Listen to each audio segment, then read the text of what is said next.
Welcome back to the World Builders Anvil, episode 119. Today's topic is the power of interactive gaming, or really storytelling. Part 2.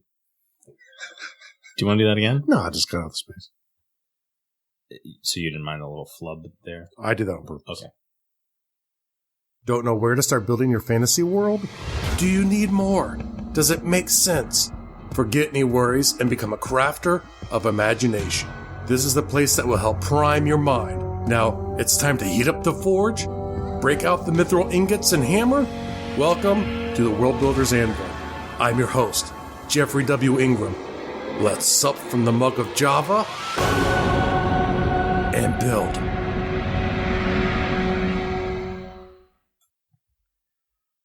Welcome back. As always, I'm Jeffrey W. Ingram, your faithful host. And I am Michael Miller, your unfaithful host. Also known as Fast Track Mike. What? A few episodes ago, you actually... Oh, is that what I said? Yeah, when you were making fun of me. Oh, when you were doing your... Michael, Fast Track DJ Miller. Radio Voice Jeffrey. So, welcome back to part 2. Part 2. The power of interactive storytelling. Yeah. And so, to recap, we covered 1 through 3 and then subcategories. Actually, 0 through 3. Well, 0 through 3. So it's actually 1 through 4. Mm-hmm. Which were storytelling, video games, board games, and like we mentioned card games in there, tabletop role-playing games, and then the subcategories in that we covered D&D, GURPS, and descriptors. Mm-hmm. Which was developed by one of our friends, Matt. And since we've had a whole week, I'm sure Mike's had a chance to memorize the entire thing by now. We'll quiz him at the end. Well, I don't want to give away the answers, so I want them to study up on it themselves. Oh, okay. I don't want to just tell them. Yeah, it's true. You don't want to spoon feed people. Exactly. Yeah. Even though a lot of the show is about spoon feeding, I think a good chunk of the show is also about challenging them to spoon feed themselves, which is really just feeding. We do both. We spoon feed and we tease you with spoons. But there is no spoon. My whole world's been destroyed.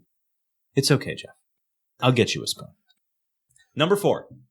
Okay, so number 4 is types of collaboration. And these were just a couple I thought up. There are probably many different variations. There are right now so many types of tabletop games that there are more than you can imagine. Well, actually, I have a pretty good imagination. Yeah, we could probably count them. So, but the point is, like, if you think of a genre, there is a tabletop game for it. If you have discovered one that there isn't a book set for it, there are books that allow you to create that. That's right.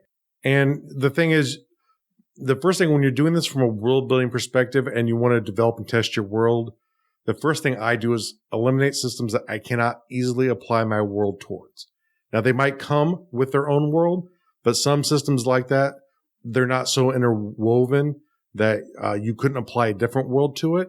And that there are some systems like Storyteller, I think of, you can't play Mage the Ascension easily for your world unless you do magic exactly the same way they do. Yeah, that's one thing I will say about the White Wolf system. Like, there's a lot of games like D&D, Shadowrun, Cyberpunk that we've played within the GURPS system, and it was very easy to move everything into the GURPS system. I have found the eloquence with which White Wolf uses their mechanics. You can't really move that into GURPS well. Actually, there's a Mage the Ascension book. Oh, I know there is. Yeah. I have it. But my point is that I don't think it works well. I think that the White Wolf system works for what White Wolf does way better. Yeah. Like, I just think it's more eloquent. I think it's for storytelling. I think that it's not cumbersome the way a D&D system sometimes is, even the way a GURPS system can be. So I highly recommend that if you're going to get into tabletop, I recommend 4 big things. Like, if you want to study some systems and some games, obviously D&D, definitely GURPS, White Wolf, pretty much anything. I very much lend to Mage the Ascension. I played a lot of Vampire. I played a lot of Werewolf, but I say go for Mage because it's got some really cool storytelling in it. And there's a little game that, as far as I know, only ever printed 1 book. I don't know if there are any expansion books for it. Are you familiar with the game Hole? I've heard of it. Okay. HOL. If you can find the book whole, go read it. It's great. I would get into describing some of it, but it would force this episode into the explicit territory just for me to tell you about it. So I'm going to skip that because we're going to try to keep it not explicit on this episode. But great books. I think it's great for world builders to, at the very least, get D&D and GURPS at the extreme least. But I definitely think you should get a little bit of White Wolf and Whole just because it's so out there that it's just something you should experience. Yeah. Now, there are types of different ways you can collaborate in these kind of games. I really don't like any of them but one because I'm a control freak. Really? Yeah. Well, I'm not surprised you being a control freak. I'm just surprised you don't like the other two. Peers, that's where everyone's at the same level, and maybe the baton's handed off throughout the thing, where it's like for certain parts of it, they might be a little bit more in charge than others, but overall, essentially, it's a sort of peer-to-peer kind of game. We don't like those because then people do what they want to. And for the scenario where you're testing your world out. Well, for a world builder. Yeah. I'm not talking about for playing in general. I'm saying for this specific idea. Like I think it's fair to mention that any one of these things is good experience for a world builder. But as far as actually working on your world building, you're saying the other two are not a great. Really, we're talking about testing out elements of your world. And now where that might really work out, though, is if you have a collaborative world. You know, think of Forgotten Realms. You have different novelists who have different parts of the world that they write about, and they actually share parts of the worlds at times. But, you know, say Icedale is R.A. Salvador. And there are different parts of the world that really belong to the different people who write novels for Forgotten Realms. So there's a lot of development that has happened. And in that kind of scenario, a peer version might make sense where if the story's in my section, I'm sort of in the lead. But then when we shift over to your section, you're sort of in the lead. It would treat everyone as they are with your peers. Most worlds, I would imagine, don't have multiple developers, at least initially. And in that scenario, the second one, a lead with players, is the way I usually run. Where I've done something similar, where I've actually played in games that were connected, but very distantly. And there was one campaign I actually ran with Matthew Bannock, where the actual campaign was in two different games that had two completely different settings, apparently. And it lasted for, I think, 3 years until we got to the conclusion where all the parties were essentially in the same spot, all working towards kind of the same goal. But I was game mastering one group, and Matthew was game mastering the other group, and the stories were all completely interconnected, except at the beginning, you would have no idea. And there's a patience to it, but really it was really lead with players. There was one game that he controlled. There was another game I controlled. And we made a connection so we could bring the stories together in an anticlimactic way, which really annoyed some of the players. Sorry. That's the game master and me being pleased. I always found it funny when the game masters, whether it was you or Jim or John or Matt or ourselves. Dave or Alok, would be amused by something that would just be annoying as anything or detrimental to the player, usually detrimental to the players. Now that I understand. I understand, like, when you make the player's life miserable, or the character's life miserable, and it's amusing. That I get. Yeah. But when you just make something annoying, just like, you're just making this difficult for difficult sake. Yes, I know. Isn't it great? Or the thing that is sometimes hard to do when you have an idea of what's going on and the players obviously shouldn't and don't. The thing that is sometimes tough to do is not laugh when they make a choice that you know is bad for them. Oh, yeah. Because nothing will make players more alert than a giggly game master when it's like, oh, yeah, no, we'll go check that out for you. And the game master's like, yeah, right. Wow. The player's like, yeah, when you've got that game master screen blocking and you just hear snickering behind it. Yeah, that's always troublesome for the player. And then there could be more of a free-for-all game where this might be like a forum-style playing game where there's certain rules to it. It doesn't really interest me. You're talking like the text base on like a website or like that type of forum? Yeah, I've played those. Played those. You know, where you have multiple players and there might be a game master who's actually refereeing. It's funny that you should say that because you had that for Garduel. I don't remember. Are you forgetting this? Yeah. That's how Dawn and I started writing. I was filtering decisions back and forth or whatever. I was refereeing. Or was it actually I was running a game? I'm trying to think if you... The thing was characters that you guys had in my game. Well, to be fair, you were using it... you set it up as a means so that the players could interact, so that the players' characters could interact with each other when we weren't at the table. Yeah. I don't remember if you actually had to do much in the way of refereeing. I've played games online where it's all text-based, tabletop role-playing, but you have people playing from other places in the world. Yeah. So I've done that as well, and that's, I think, what we're talking about. What I'm talking about here is I think that was probably something a little different because I think that might have been the theater group game where there was just a lot of... Yep. And that game was really meant to be very intimate for the players. And it was. Largely because you guys completely just screwed with the story from the beginning. Yay, players. Yeah, we kind of screwed you over on that game. Well, not as bad as the Gypsy game.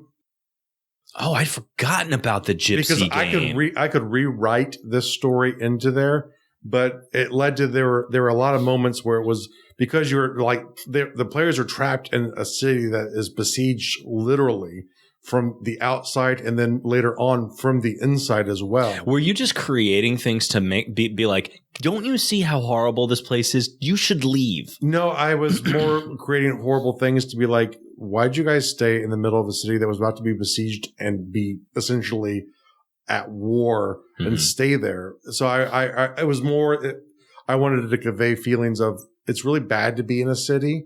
That way, if you guys were ever trapped in a city and you knew war's coming in real life, you might go, hey, I think this would be a bad idea and would leave, which would probably be more likely when your life's at risk instead of the characters. But right. Yeah, it was more to show the horrors of war from a non-soldier standpoint. Like there are atrocities and bad things that are going to be around you. I don't remember what happened in the Gypsy campaign. Not much, because essentially this is where they really screwed me was I would throw story seed and they would go, no, and they'd all run away. And then I'd throw another story seed another place and they'd go, no, and they'd run away. And literally it was me trying to just entice them into a story. And the story literally became the characters running from any possible story. And that's too interesting. Run away. Well, it was really funny because I don't know. Were you in my orc? Did you do my first orc one-shot campaign? I think I missed that. You might have. And it was an idea where I was creating a mission-based game where I would tell a one-shot story because it was the idea that I understood it was becoming very hard to do campaigns at that point. Yeah, because everyone's lives. Most people have families at that point and stuff like that. And so the idea was I put together sort of one you're on an orc raiding party and go out and raid, have fun. And so the very first campaign, they came across what was quite obviously a looted band of gypsies that were all dead. And it was us from another campaign. Yeah, that's funny. They finally drove me insane. They're all dead. See, now it would have been funnier if we'd come across them and you NPC'd all of our characters and we killed them. That would have been funnier. God, this character sounds an awful lot like the guy that I created for a prior game. Well, the irony would have been kill him. To kill them, you'd have had to chase them all over the world. Boy, they're fast. They just keep running away. Slippery little band. Yeah. And it was all well played by the characters, and I let them create their characters this way. But it's just one of those things where the story was out of hand. They actually caused the conflict for the orc raiding party because they were tribal based. They can't afford casualties. It's not what you typically think of the orc raiders where the horde comes. It's just the opposite where there's small numbers of orcs. You have to acquire as much goods because where you live, you can't acquire them there. So you have to go about and acquire them, but you have to avoid casualties, at least permanent casualties, because it's hard to replace that number. And they have a very interesting culture because of those two dynamics. But they have to live where they live because their culture demands that they live here. Interesting. They have like a couple seasons, but we'll talk about them at a different time. Okay. So to cover, we're on number 4, types of cooperation. So we have peer, lead, and did we cover lead and players? Yeah. Okay. So peer, lead, and players, and free for all. And that's what we were talking about. So for the next couple points here, what you'll want to do is, what you're specifically trying to test out, maybe a few character types, maybe a plot idea, just to see if it's like, especially if it's an unusual plot, you might think, I don't know how engaging it will be. Interactive tabletop is a great way to find that out, because if they completely ignore your plot, it could be ADD on their part. Don't get me wrong. Or it could be plot problem. The story does not interest them. Yeah. Or possibly it's like a location of your world, like I suggested last time that you do, to build up. So we're going to go under the impression that there's a part of the world that you want to develop. I want to put a quick note on here. This is part 2 of the power of interactive storytelling, but you keep making notes. So I kind of want to like subtitle is just world testing, because a lot of this is that you keep going back to use this to test your world. Mm-hmm. So we could also call this kind of world testing. Yes. I have to call it experiments because I had a crazy notion. It became really complicated, like a whole nother layer of a story. Essentially, everything in my game world was real. And the idea was people were coming in spaceships from my world to this world. And so there's a group of people in this world who are trying When you say this world, are you talking Earth. About actual life or Earth within your fictional world? Well, Earth within my fictional world. I mean, it became a very complicated way of delivering. Very meta. Very meta, because it was like this crazy professor who was on a TRS-80 who was looking for his turtle for some reason. And there were black helicopters and evil professors trying to stop him. And, but it was to find the binary, which was the secret of this thing coming. But I was like, I could spend my whole life just doing that and never get to sharing my world part of it. So maybe I start there. And if I want to do the other story at a different time, I can. It almost sounds like a, see, I say Zork, and it reminds me of the text-based game, but wasn't there a tabletop game called Zork, Zorq? I don't know. I want to say there was, and maybe, all right, the game I'm going to talk about did exist. Whether or not I'm getting the title of the game correct, I don't remember. But there was a game where, like what you're talking about, it was, you could play any genre. Mm-hmm. And in fact, you were encouraged to have things from all genres, because basically it was like worlds were crossing over all, like there were, dimensional rifts that would tear from this world into that world. Yeah. So you'd have knights in shining armor fighting space robots, and you just have a total mishmash of fiction all over the place. So that's what it reminds me of. Yeah. For this scenario, and what we're leading to is probably a monthly release of a game going on. Where Mike and I will be doing a game in Matthew Bannock's descriptors. And the area I want to focus on is area for my first novel. One, just to kind of go over it. I want to acknowledge that you're announcing right now. Like, you didn't say this is an announcement, but this is an announcement. Yeah. You're announcing our next big thing that I'm super excited about. Mike is super excited for, because we're going to be testing out some of the areas of my world. And also testing an episode type to see how much interest there is in it. But we'll have fun doing it either way. So we're going to tabletop storytell experiment, basically, your world for the show. Yes. And we'll have a lot of fun doing it. And so I know even if it's not popular, we'll do at least a short story in it, and we'll see where it goes from there. But no more than once a month, because it's really about world building. But this is I will meta game master throughout it. So. And you want me to meta play it too, don't you? Like, you want me to break the fourth wall as well? Yeah, you can. Do you want to encourage it? Like, if I see moments where, okay, this would probably be helpful to the game master or the world builder, explain. That is good. Yeah. Like, if I see something like, explain what I'm thinking, what I'm doing, and why. Yeah. Okay. And if there's a truly evil intention from the player's perspective, you can share that too. Yeah, absolutely. I won't hold it against you. Well, all right, like, I don't want to sound like I'm patting myself on the back too hard here, but I feel, and Jeff will agree with this, that I am a unique tabletop player in that I don't mind. I will metagame against my character. Most people will metagame to power game, which means like they'll use knowledge that they have outside their character's knowledge base to take advantage and make the character more successful or more powerful or what have you. I don't care if my character gets more powerful. I mean, certainly I like that, but I want the story to be served the most. So if that means my character has to take it on the chin or get hurt and sometimes killed, then I'm okay with that because I want it to serve the overall story. So I will metagame, but to serve the story, not to serve myself. Yeah. So, and as a game master, I will sometimes do it in the other way where I will hold back certain shots that are capable of killing people. But I'll kind of explain what I'm doing as I'm going along. Mike will give his perspective. So will Michael. Yeah, it'll be a 3-person game. He does have split personalities. He's just always Michael on the. It's actually Jeff has split personalities. He doesn't realize that Mike is actually another level of him. I'm alone. He's got 2 people with him. Well, that makes sense because both me and Mike are a jerk. I know. I don't like either of them. The story we'll be telling is on a fixed location, which will be in my first novel. There will be an overlap of certain NPC characters that will be in it. There will not be main characters. Oh, that's fine. But I'm going to safely assume that any overlap is not going to affect or be referenced to the novel or any future works. This is going to be a controlled, play-tested playground within your world. Exactly. But it's fine if small characters or even big characters are in the periphery or even in the story. They're not going to be affected in the books based on what we do in the game.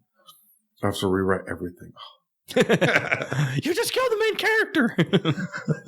I just kill everyone in this town. Kill them all. No, you can't do that. Yes, I can. I'm the game master. I smite you. Dragon eat you. And dragons eat you. Okay. And so the thing for you to do when you're play testing, when you're doing an experiment. You realize you just gave something away from me, right? What? You just empowered me in your game. You don't even realize it. Now I know there's dragons there. You got me. I gotcha. You got me. Ha! Big advantage. Gotta be careful what you say as a game master. Okay. But for you, you might, like I said, it might not be the location for you. But you can apply this ideology anywhere. When you do a good world testing experiment, it's a much more of a collaboration than you normally would if you're running a role playing game with a character, because they're going to know a little bit of information that they might not normally know. And they're going to help you develop it because you want to make it interesting for them to reward them for helping you. And I, in general, kind of start games this way anyway when I have more experienced players who I know, or like Michael, who are story-based, which are my preferred player types. As a warning, if you do world experimenting, you probably are not looking for what we would call hack and slash players. And there's nothing wrong with that style of gaming, but it's not really going to test out your world, because essentially the idea is the hack and slash players want targets to pop up that they can knock down and loot cool treasure to go rinse and repeat. And I actually do enjoy playing that way sometimes. Even though I'm like Michael, when I play, I'm usually more of a story-based player. And I think that if you're going to have an ensemble for a tabletop game, having 1 or 2 hack and slash players is good, because they're going to round it out. And inevitably, the hack and slash player is going to build their character for combat, which is inevitable in a tabletop game. So they might not be filling in the story, but they might be help keeping your story-filling characters alive.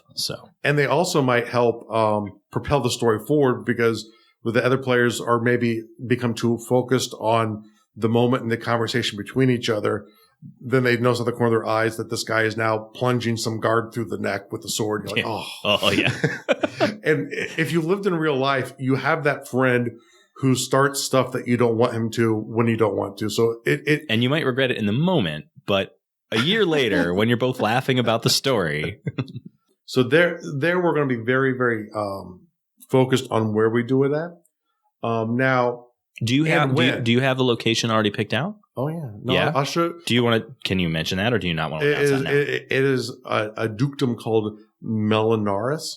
Is it near the main area of Bedrakis, or the Bedrakas Kingdom? It's part of what is at this time called the Kingdom of Grabatus. Grabatus, okay. Which is where the Bedrakans will be. Are? Okay. So they come in 2 waves. So essentially, the original kingdom was called the Kingdom of Bedrakis. I thought that was the second one. That was the first one. And I didn't realize back when you played it was called Stormhold, the Kingdom of Stormhold. And actually, Grabatus is actually Bedrakum for Stormhold, even though it's not necessarily phrased that way. But But essentially, the orcs come in, basically subjugate the area, and then their kingdom sort of for really internal purposes. But if you ask the Bedrakams, it was all because of them. Starts to collapse in on itself and break apart. Is this after the forced migration?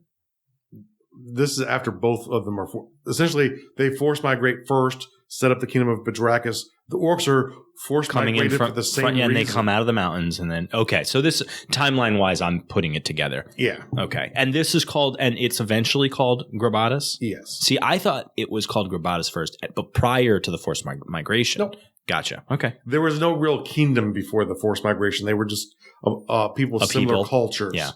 Who were all like, let's go. More like what? They were all like, let's go. Oh, let's go. I gotcha. Then what you want to do is you want to have a plot outline for the kind of story you want to tell. And we're not going to do this live on air here, but essentially in this kind of scenario, if there's a specific story, but maybe certain things that you want to test out, you work with your players to kind of come up with an agreed framework for it. And I think I have some ideas, and I'll be sharing those with Michael, but I don't actually want to share them with you because in a way, you're getting the story from our interactive story. So I don't want to ruin any of that by giving away any plot here. You know I'm going to be game for whatever, so. Oh, I know. That's the reason why you're really kind of perfect for this. And then I would like the record to show, and since it does, you just recorded it, that you just said I was perfect. No, it didn't. You just said that. That's exactly what you said. Can you roll back the tape? No, it's recorded. So develop a plot. And here is a recommendation. If you've never done tabletop gaming before, don't write out a story. Don't come up with 10,000 dungeon maps that you want the players to go through in a certain sequence. They will never do it. I remember specifically playing in one game in the service that someone else was running, and he had this like giant 5-10 page like dungeon map drawn out, and he was taking us through an adventure in it. And we go into this room, and he describes this super ornamental double-sized door with like gold trim and like wards aplenty on it. And every player became hyper-focused, and we would not leave the room. Mm-hmm. And he's throwing monsters at us. He's trying to push us out of the room, but we're all like, we're getting to the store. We don't care how long it takes. We're not leaving this room until we get to this door. And then finally he gets really frustrated. He's like, just leave the room. And we're like, what? And he actually hadn't developed the dungeon behind that door. But he made the door sound so cool. All of the players are obsessing over this door. So if you have something prepared like that, but you're not prepared for them to go there, just don't show the door. Don't talk about the door because the door doesn't exist to them if you don't have anything that you can give them. You got nothing behind that. It could be a blank wall. When they come back in the room, the door could be there. It's magic. That's right. The thing that you'll learn in doing this is you have to be dynamic to go along with the players. So you have an idea of where the story is going, and you'll use techniques to try and pull players in that direction. Sometimes they will go with them, and sometimes they will not. So it's a little trickier. So these don't become good books. Now, obviously, if you took the general story maybe and redid it, you maybe could get a good book from it. Don't get me wrong. But the idea is there's a lot more content that's happening here. And we'll actually be breaking the fourth wall in some of those scenarios to be like, okay, now that was a very important thing that Michael just missed. That giant hole in the ground with demon voices coming from it. He just walked right past it. And now I can't move it and use the same thing again. So I'm going to have to come up with another strategy to try and get him to fall into this giant hole that you can see that has demon voices. See, the one thing that will sometimes occur with a GM player relationship, which I think you and I are going to do our best to avoid, is an adversarial relationship. Yeah. And you're laughing because that's the laughter of familiarity. Yeah. You know what I'm talking about. Where the GM has one thing in mind and the player has another thing in mind, and they both game the system as hard as they can to get their own ends. And especially in this kind of scenario, we need to cooperate together for me to get what I need from it. And also for the sake of the fact that we're not just doing this for ourselves, not just for my entertainment, for your world testing, but we're also bringing the audience along for the ride. We don't want to bore them. Yes, so, exactly. And there will be some house rules, and we'll get to that, because the other fear when you're game mastering is shopping sprees. And like just equipment stuff, jazz. Where people will go and they'll want to role play out buying equipment. Oh, no. See, I was never big on that. Write down here. Here's something that I always thought was fair, but some GMs were fine with it, and some GMs were not. I would say, like, this is the specific equipment that my character has to have, because for his character, these are things that he has.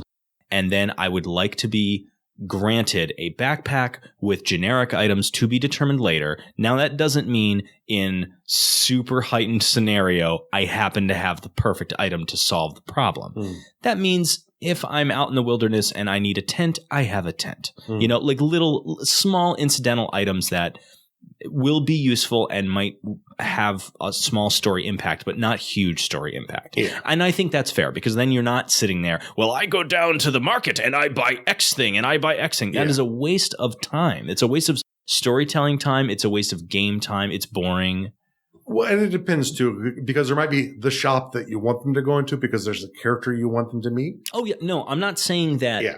But that is like, you don't need to use a shopping spree. That's right. For that. As the game master, I need 17 tent pegs. As the game master, it's your job to get me in that shop. It's not our job to create a shopping adventure so that I get my normal junk. Exactly. And then push me into the story. Like, no matter what's going to happen, I should end up in that shop anyway. And the thing is, as a game master too, sometimes you unintentionally invite that.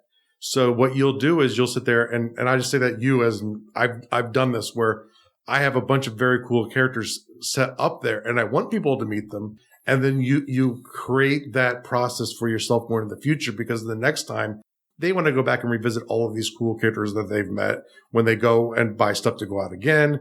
But you're like, oh, I don't want to do this time. So be careful on how you do it, because when you get into interactive gaming, there are unintended consequences. And if the players want to go there, there's some responsibility as the storyteller to take them back there, but then just blow up the marketplace. If you don't ever want to go there again. Yeah. Okay. So now, so you have a plot line and you have either developed a location cooperatively and time. When I say location, it's a specific place and time. Michael's played kind of in this area of the world before, definitely way after this time period, like hundreds of years after. So there are going to be some significant differences because culturally they're not developed to the same level. And there are different things in the world at this point than there were when you've interacted, in the world at this point. I'm not exactly sure where the story is going to go location wise, but it'll stay relatively around this area. And then develop a plot outline. You always want a story arc. And you think of it the way Americans write good TV series. Not the way the British do it, because they're much more deliberate. So this is the story outline. These are the episodes. It might be 6. It might be 10. That is the length of that story. That's the length of that season for that show, which is nothing wrong with that. But here, the way Americans write goods, they have a story arc planned, and they might have certain things that aren't even part of the storyline that will happen within there that are meant to be humor to break up the story.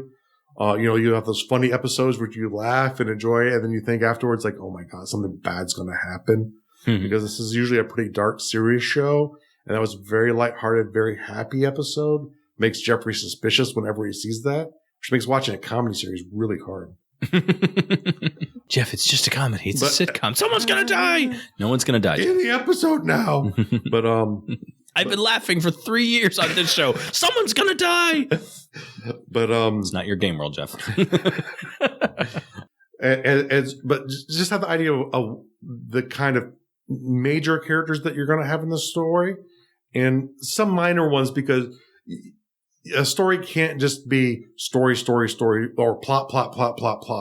Where that couldn't maybe be fine to help enrich the characters, to help enrich the story and the overall experience.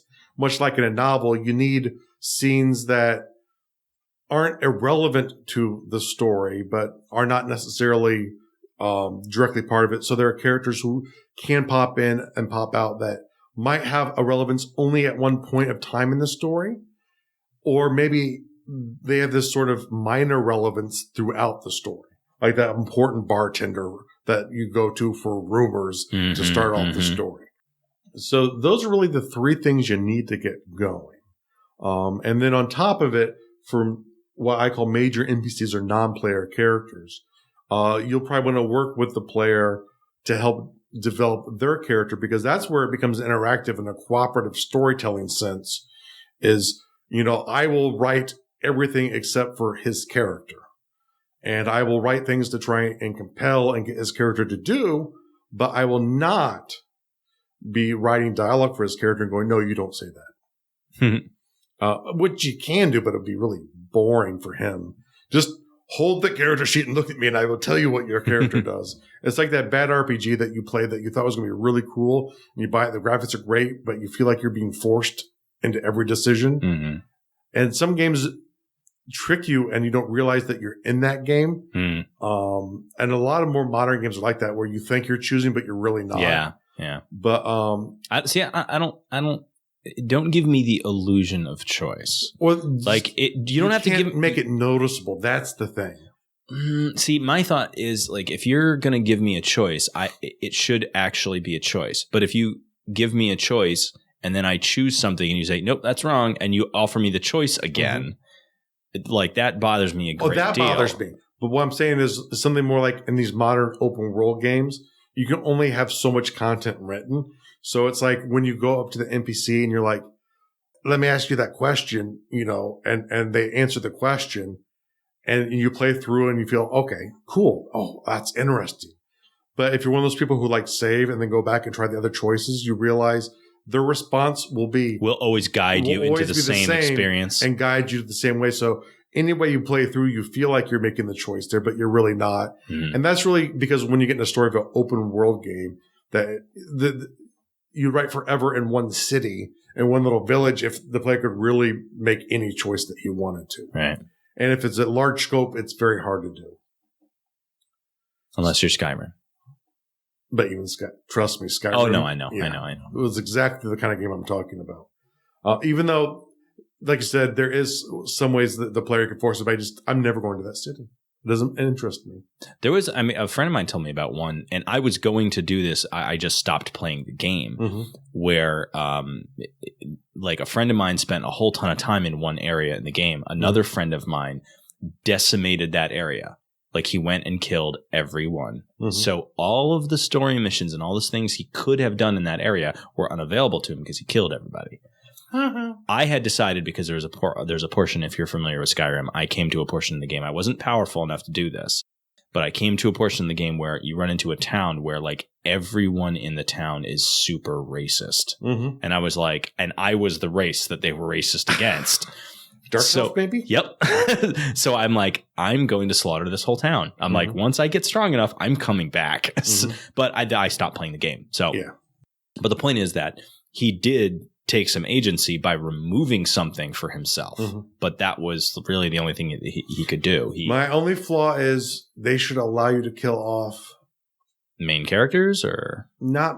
I can see why they don't, but make them leave the scenario. Don't just make them invincible. You can keep hitting them and they just ignore you or whatever. They don't even fight you. Make them come up with a way to disappear. And they have to show up somewhere else in the world if you need them for story. And if they're not, just let you kill them off, even if you lose, like, say, sub-quest and, like, non-main story. So, like, oh, wait, I just killed off this important character for the Thieves Guild. And now I'm going through the Thieves Guild quest, and I get to a point where I get stuck because you killed him. Oh, wait, you need Bob. And you killed You're Bob. Stuck now. Yeah. And because that's a consequence. But hey, whatever. They make the game. They make a lot of money, so they're going to do what they think is right. Yeah, they did a good job, if you ask me. So. Oh yeah, no, very very fun game. So was that the last thing? The last 5 were 5, develop the location, 6, plot outline, 7, major NPCs. Is there anything else you wanted to cover before we get to the task of the day? No, I think that is it. So what's the task of the day? The task of the day is you've found the area in your world. Start coming up with the story outline that you can actually run to test the scenario you want to. Okay. What about the real world task? Real world task is to go gather some testers, some people you like, or maybe depending on where you live, you might have to reach out to people, and you might be kind of stuck if you live in a remote area to where there aren't a lot of people who are willing to do this kind of testing for you. Mm-hmm. But there are things like Roll20 that are designed specifically to let people play long distance games with each other, and they can actually see what you see. Very, very cool system where you can actually play a lot of different types of role-playing games inside of their system. I highly recommend, the world is your oyster on the internet. I can almost guarantee no matter where you live, there are players near you. Mm-hmm. And, whether you start have meetups or... Yeah, start. And that's the other thing. A lot of people don't realize that you can just be empowered. Like if you're, and I don't mean just in role playing, I just mean in your life. Mm-hmm. Like if you're looking to, I'm going to use a real world example, but I'm not going to say who this is. I have a very close friend of mine who's introverted, and he wanted to meet other introverts because he has such a hard time making new friends. And there are groups. There are introvert groups that you can get on Facebook, but a lot of them are spread out. So I was like, well, why don't you create your own? Mm-hmm. Like instead of trying to find all these people, create it yourself. Very easy to create groups. Yeah, create a group and start putting the word out there. Go to other gaming sites. If you have any sort of gaming store anywhere within 100 miles of you, I guarantee you go there, you will find branches of the community and you'll start meeting tons of people. Yep. Start your own group on Facebook, make it secret or make it closed so you keep the spammers out, or make it invitation only, do stuff like that, but, make like the Franklin County role players of Ohio. And I think that might be a big county, but it doesn't matter. But, put that kind of stuff together so people around, when they search, can find it. And then, oh, wait, there's a whole bunch of people here who game. Mm-hmm. And now a community of what you thought was just you becomes actually hundreds of people, or if you're not too far from a city, they have conventions there. Go to those and big time. The scenario isn't quite the same in playing games at those, but you can meet a lot of people who game. Great. So how about the tease? Oh, you get the tease this week. I get the tease. So the tease for the next episode is, how did the world begin, Jeff? You didn't read what I wrote down for you, but I'm not reading what you wrote down for me. And as always, make sure to go to gardul.com. That's GARDUL.com for the show notes. It'll be under podcasting, World Builders Anvil. That's a great place to get all of the information from the episode that you've just listened to and to see all the resources that we've talked about in this episode. Thanks for joining us in this episode of the World Builders Anvil. Please be sure to rate and review us in iTunes, and please help get the word out to your friends about our show. And join me, Jeffrey W. Ingram at gardul.com, to see the progress of my world and learn why I made the choices I did. And please contact me and let me know the topics you would love to hear in the future. Now strike while the myth rolls high.